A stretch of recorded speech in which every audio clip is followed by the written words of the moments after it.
Right now, in a fortress-like building in Washington, D.C., machines are printing money at a rate that would make your head spin. 42 million bills roll off the presses every single day. Take a single dollar bill from your pocket. That piece of paper, 3/4 cotton, 1/4 linen, cost the United States government exactly 5 cents to manufacture. But here's where it gets strange. That same dollar, once it enters circulation, survives an average of just 6 years. It gets folded, crumpled, washed in jeans, pockets, passed through 10,000 hands. Now compare that to a $100 bill. It costs 17 cents to print, more than double. But Benjamin Franklin's face lasts 23 years in circulation, nearly 4 times longer, because people handle hundreds with more care. This is the first paradox of physical currency.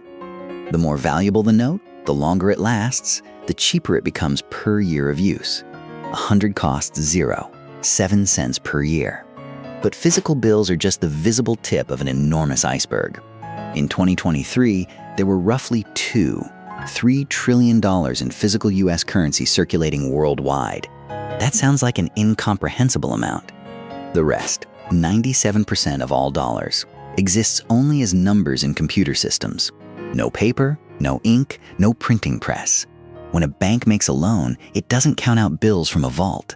So when we ask what it costs to create a dollar, we're really asking 2 completely different questions. Let's start with those coins, because they reveal something absurd. In 2022, it cost the U.S. Mint 1 cent to produce a single penny. A penny is worth 1 cent. Why does this happen? Zinc and copper prices. A penny is 97, 5% zinc, plated with copper. When commodity prices spike, the mint loses money on every coin. Some economists have called for eliminating the penny entirely. Now zoom out to the bigger picture. In 2022, the Bureau of Engraving and Printing produced 4 billion new bills with a face value of $310 billion. The production cost? About $2 billion total. But that $2 billion doesn't include the invisible costs. The Federal Reserve spends another $1 billion annually just transporting and storing cash. Armored trucks, vaults, security personnel. Add it all up. Printing, transport, storage, destruction, anti-counterfeiting. And the U.S. spends roughly $3 billion a year maintaining its physical currency system. That's the operational cost of paper and metal money. But remember, only 3% of money is physical. What about the other 97%? The digital dollars that exist only as data? That's where the story gets far stranger and far more important. Here's how it works in the simplest terms. When you deposit $1,000 in a bank, the bank doesn't lock that cash in a vault. The Bureau of Engraving prints 38 million bills per day. A single printing sheet produces 32 individual dollar bills. The U.S. destroyed 4 billion worn-out bills in 2022 alone. This is called fractional reserve banking, and it means banks create money every time they lend. Your original $1,000 becomes $2,700 in the system through this multiplier effect. Nobody printed new bills. Nobody minted coins. So what's the cost to create this digital money? Essentially nothing. A bank's computer system adds digits to one account and subtracts from another. But there's a much larger player in digital dollar creation, one that operates on a scale that makes commercial banks look tiny. In 2008, during the financial crisis, the Fed's balance sheet held about $900 billion in assets. Then came quantitative easing. QE. The Fed started buying government bonds and mortgage-backed securities from banks. By 2015, that $900 billion had become $5 trillion. By 2020, as the pandemic hit and the Fed launched another round of QE, it soared to $7 trillion, then $8 trillion. What did it cost the Fed to create $8 trillion? Virtually nothing in direct expense. No printing presses, no ink, no cotton linen paper from Massachusetts, just keystrokes adding zeros to digital ledgers. But here's the question that keeps economists up at night. If creating digital dollars costs nothing, if the Fed can conjure trillions with a few computer commands, what stops them from creating infinite money? The answer is inflation. And it's here that the true cost of creating a dollar reveals itself. Not in cents of production, but in the slow, invisible erosion of every dollar already in existence. When the Federal Reserve creates new dollars, those dollars enter the economy through banks, through government spending, through stimulus checks. And for a brief moment, it feels like free money. But here's what most people miss. The economy, the total goods and services available, doesn't magically grow just because you printed more currency. There are still the same number of cars, houses, loaves of bread. So now you have more dollars chasing the same amount of stuff. And when demand outstrips supply, prices rise. It's not that things got more valuable, it's that each dollar became less valuable. Between March 2020 and December 2021, the US money supply expanded by an unprecedented 40%. In 21 months, America created nearly as many dollars as existed in the entire economy in 2008. Economists call this monetary inflation. And it functions as a hidden tax, one that doesn't require a vote, doesn't appear on your tax return, and hits the poorest the hardest. If you held $10,000 in cash in January 2020, that same stack of bills bought you roughly $8,000 worth of goods by late 2022. You lost $2,000 without spending a cent. But here's where it gets darker. Not everyone loses equally. When new money enters the economy, it doesn't reach everyone at once. It follows what economists call the Cantillon effect. The first recipients, banks, financial institutions, those closest to the money spigot, get to spend the new dollars before prices rise. They can buy assets, invest, expand. A $1 bill survives 6 years before it's too damaged to use. A $100 bill lasts 23 years. Nearly 4 times longer, coins last over 30 years, making them cheaper long term.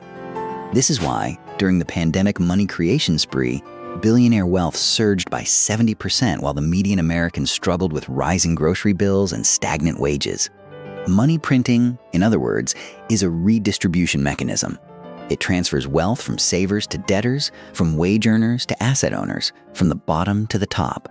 And this brings us to the second hidden cost of creating a dollar: debt. Because the Federal Reserve doesn't actually print money for free. Every dollar created is a dollar of debt on the government's balance sheet. When the government wants to spend more than it collects in taxes, it issues treasury bonds. The Federal Reserve buys those bonds, paying for them with newly created dollars. The government gets cash. The Fed gets debt. As of 2024, the US national debt stands at $34.5 trillion. The interest payments alone exceed $1 trillion per year, more than the entire defense budget. Who pays that interest? Taxpayers. So creating a dollar today means obligating future Americans to pay interest on that dollar indefinitely until the debt is somehow paid down or inflated away. But here's the trap. Paying down the debt would require running budget surpluses, collecting more in taxes than you spend. The US hasn't run a meaningful surplus since 2001. Instead, governments tend to choose inflation, slowly eroding the real value of the debt by making each dollar worth less. It's politically easier than raising taxes or cutting spending. And this is where the vicious cycle begins. More debt requires more money creation. More money creation drives inflation. Inflation raises costs, forcing more government spending. More spending creates more debt. Economists call this the debt spiral. And history shows how it ends. Weimar Germany in the 1920s. Zimbabwe in the 2000s, Venezuela in the 2010s. When faith in the currency breaks, the collapse is swift and brutal. In Venezuela, inflation reached 3 million % in 2018. A cup of coffee that cost 3,000 bolivars in the morning cost 7,000 by afternoon. Life savings evaporated in weeks. The United States is nowhere near that point. The dollar remains the world's reserve currency, backed by the largest economy and strongest military on Earth. But the warning signs are flashing. In 2022, inflation hit 1%, the highest in 41 years. Real wages fell. Savings accounts lost value faster than they earned interest. The cost of creating all those pandemic dollars was coming due. And this is the hidden cost that nobody talks about. Creating a dollar doesn't just cost 5 cents of ink and paper. It costs stability. It costs trust. But there's a deeper question still. If creating money causes inflation, why do central banks do it? Why not just stop printing? M2 money supply grew from $15, $5 trillion to $21, $7 trillion in 24 months, that's $6, $2 trillion created, more than the entire GDP of Japan. Average annual M2 growth 1960 to 2019 was 7%. In 2020, it hit 25%.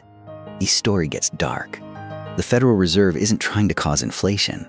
It's trying to prevent something worse, deflation. And that's the trap. In a deflationary spiral, prices fall. Sounds good, right? But when prices drop, people delay purchases, waiting for them to drop more. Businesses cut production. Layoffs follow. Spending freezes. The economy collapses. It happened in the Great Depression. Between 1929 and 1933, prices fell 27%. Unemployment hit 25%. The money supply contracted by a third. Recovery took a decade. So central banks choose the lesser evil. They create inflation deliberately, targeting 2% annually. Not high enough to panic people, but enough to keep everyone spending, borrowing, moving. But here's what they don't tell you. That 2% inflation is a hidden tax. Every year, your dollars lose purchasing power. Over a decade, $100 becomes worth $82. Over 30 years, it's worth $55. It's a tax without legislation. No vote, no debate, just silent erosion. And unlike income tax, you can't dodge it. If you hold cash, you pay. The math is brutal. The average American household holds about $8,000 in savings. At 2% inflation, that's $160 lost annually to the invisible tax. Across 130 million households, it's $20. $8 billion transferred from savers to the system. But who benefits? The borrowers. Inflation makes debt cheaper over time. You borrow $100,000 today. In 10 years, with 2% inflation, you're repaying it with dollars worth 18% less. The real debt shrinks. The biggest borrower of all? The US government. The national debt stands at $34 trillion. Inflation is the government's best friend. It reduces the real weight of that mountain of debt every single day. This is the grand bargain. The system transfers wealth from savers to borrowers, from those who hold cash to those who hold assets. And it's not an accident. It's the design. Now layer in the cost of enforcement. The Secret Service spends $180 million annually fighting counterfeiting. The Treasury employs 3,400 people monitoring cash flows, tracking serial numbers, intercepting fakes. Banks spend $2, $1 billion per year on cash handling infrastructure. Vaults, armored trucks, counting machines, security. All of it to move physical paper that's increasingly obsolete. Because here's the kicker. Only 3% of the money in the US economy exists as physical cash. The other 97%? It's digital. Numbers in databases. Electrons moving through the Federal Reserve's network. That digital money costs almost nothing to create. The Fed types it into existence. No ink, no paper, no shipping. A keystroke adds $1 billion to a bank's reserve account.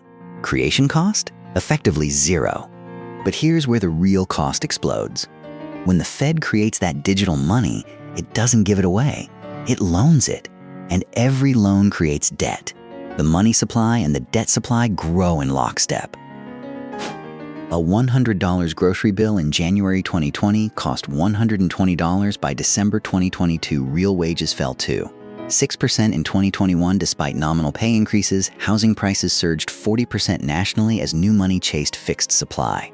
As of 2024, total US debt, government, corporate, household, stands at $98 trillion. That's 4 times the entire GDP. The interest payments alone hit $4, $6 trillion annually. That's $14,000 per person every year just servicing debt.